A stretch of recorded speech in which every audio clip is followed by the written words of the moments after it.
Sir ඔනෙරෝ හයිට්ස් කියන එකේ තේරුම මොකද්ද? ඒක බැලුවේ නැද්ද ඔයාලා? ඔනෙරෝ හයිට්ස් කියලා කියන්නේ ග්‍රීක වචනයක්. ඒ නම ආපු ලොකු කතාවක් තියෙනවා. ඔනෙරෝ කියලා කියන්නේ හීන කියන එක. හයිට්ස් කියලා කියන්නේ උසස් තැනක් කියන මාලිගාවක් වගේ අදහසක්.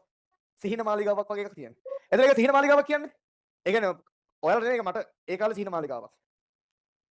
මම ඔයාලගේ කාලේ ඒ කියන්නේ ඒ ලෙවල් කාලේනේ 12 වසරේ ඉන්න කාලේ 11 වසරේ ඉන්න කාලේ අපේ ගේ ගාව තියෙන ලොකු මේ දොලක් තියෙනවා. මේක වල වැදගත් ඒ ජීවිතේ කවදාද දවසක මම ආයි කියන්නේ නැහැ මේක. අපේ ගේ ගාව දොලක් තියෙනවා. ඒ දොලේ ඉස්සර මම ඉස්කෝලේ යරලා ගිහිල්ලා වැලිගොඩ දානවා. වැලිගොඩ දාලා තියෙන කට්ටිය අතොස්සන් බලන්න. කොහෙන් හරි ඔය ඉන්න ඕනතර. ඔයාලා මේ කොල්ලෙක් තමයි මාත් ඒ කාලේ. ඉස්කෝලේ යරලා ගිහිල්ලා. ඊට පස්සේ ඒ වැලි අරගෙන ඇවිල්ලා අම්මයි මායි එකතු වෙලා බ්ලොග් ගහනවා. බ්ලොග් අටුවක් තියෙන එකෙන් බ්ලොග් ගහලා හදනවා. එහෙම හදලා තමයි අපේ ගමේ ගෙදර අපි හැදුවේ. අප්පච්චි මයි තමයි සම්පූර්ණ කොන්ක්‍රීට් දැම්මේ මල්ලි අපි තුන් දෙනා. එතකොට ඔය ළඟ මට මතකයි සාලින්ද අයියා කියලා එහෙම අයියා කෙනෙක් හිටියේ. අයියා මට උදව් කරනවා ඇවිල්ලා. එයාලා ආමික අයියා කෙනෙක්. නිවාඩු වල ගෙදර ඉන්නේ දවස් කිහිපෙයි. ඒ දවස් කිහිපෙ වුණත් දැන් අපේ ගෙදර කොන්ක්‍රීට් එකක් එහෙම දානවා නම් එයා ඒ දවසට මේ ප්ලෑන් කරගෙන එනවා. එහෙම අර හිතපත් හිටපු කට්ටිය හිටියා. ඒ උදව් කරලා ඔක්කොම මම ගෙදරට එන්න කිව්වා.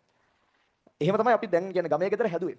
මම ඕලෙල් කාලේ පාඩම් කරද්දී අපේ ගෙදර කරන්ට් එකක් තිබුණේ නැහැ. දැන් 12 වසර ඉද්දී හදපු ගෙදර අම්මයි අප්පච්චි ගෙදර පොඩ්ඩක් සල්ලි එකතු කර ගන්නවා. ඒ ටිකෙන් ගෙනල්ලා අපේ ශ්‍රමය තමයි ගෙදර තිබ්බේ. එහෙනම් මට ගමේ ගෙදර තමයි වටින්නේම. ඒ කාලේ මගේ ලොකු හිණයක් තිබ්බා හොඳ ගෙදරක් හදන්න ඕන කියලා. ඒකයි ඒ නම ආවේ. ඔනෙරෝ හයිට්ස් කියලා. එහෙම තමයි ඉතින් ඔතෙන් ආවේ. ඉතින් ඔයාලට මම කියන්නේ ඔයාලගේ කාලේ මාත් එන්න ඕම තමයි. මම පන්ති කරන්නේ වෙනම කතාවක්. ඔයාලා නිකන් ටක් ගාලා හිතර ගන්න පුළුවන් අපිට පන්ති කරන්න බෑනේ කියලා. අපිට වඩා ලොකු ගෙවල් හදපු අපේ වයස කට්ටිය ඉන්න පන්ති කරන්නේ නැතුව.